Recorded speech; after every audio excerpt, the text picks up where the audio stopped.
a multidisciplinary fiber artist specializing in knitwear design and yarn spinning. I started spinning yarn because I was using so much yarn that I wanted to learn how to create the yarn that I was using from scratch. I chose the drop spindle because it's an approachable, easy, and portable way to get started in the world of spinning.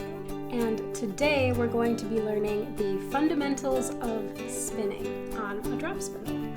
We will learn how to spin singles, how to ply our yarn, how to finish our yarn, and how to blend roll logs in preparation for your spinning.